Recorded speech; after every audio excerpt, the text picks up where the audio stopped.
Big ಸ್ಕ್ರೀನ್ಗಿಂತ ಜಾಸ್ತಿ attachment ಈ ಕಿರುತೆರೆಯಲ್ಲಿರುತ್ತೆ. ಇರುತ್ತೆ, ಯಾಕಂದರೆ ದಿನ ಅವ್ರ ಮನೆಗೆ ಹೋಗ್ತಾರಲ್ಲ. ಈಗ ನೀವು ಕರ್ಣ ತಗೊಳ್ಳಿ, ನಿಧಿ, ನಿತ್ಯ, ಯಾವುದೇ ಪಾತ್ರ ಇರ್ಬೋದು, ದಿನ ಅವ್ರ ಮನೆಗೆ ಹೋಗ್ತಾರೆ, ಅವ್ರ ಮನೆಯ ಒಂದು ಭಾಗವಾಗಿ ಹೋಗಿರ್ತಾರೆ ಅವರು.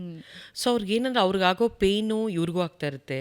ಅವ್ರು ಯಾರೋ ಒಂದು ಬದುಕಿನಲ್ಲಿ ಯಾರಿಗೋ ಒಂದು ಅವರಲ್ಲಿ ಒಂದು ಎನರ್ಜಿ ಕೊಟ್ಟ ತಕ್ಷಣ ಅವ್ರು ನಮಗೂ ಕೊಡ್ತಾರೇನೋ ಅನಿಸುತ್ತೆ.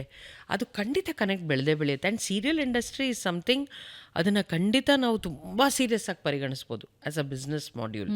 ಬಿಕಾಸ್ ಎಷ್ಟು ಜನ ಅದಕ್ಕೆ ಅಟ್ಯಾಚ್ಡ್ ಇದ್ದಾರೆ, ಎಷ್ಟು ಜನ ಕೆಲಸ ಮಾಡ್ತಿದ್ದಾರೆ, ಎಷ್ಟು ಕತೆಗಾರರಿದ್ದಾರೆ, ಎಷ್ಟು ಕಲಾವಿದರಿದ್ದಾರೆ who are touching everybody's heart today.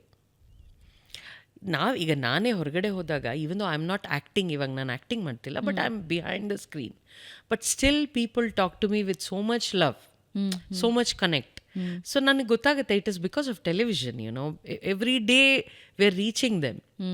So it's a beautiful, ಅದೊಂದು ನಾನು ಹೇಳಿದ್ನಲ್ಲ, even as a business thing, as a profession, television should be taken very seriously.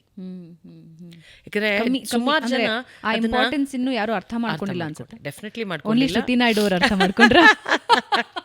I am lucky that ಅದಕ್ಕೆ ತಕ್ಕಂಗೆ ಕೆಲ್ಸಗಳು ಸಿಗ್ತಾ ಹೋಯ್ತು ಭಾವನಾ, ಅದಕ್ಕೆ ಅದು ಸೀರಿಯಸ್ ಬಿಸ್ನೆಸ್ ಆಗಿದೆ ನನಗೆ.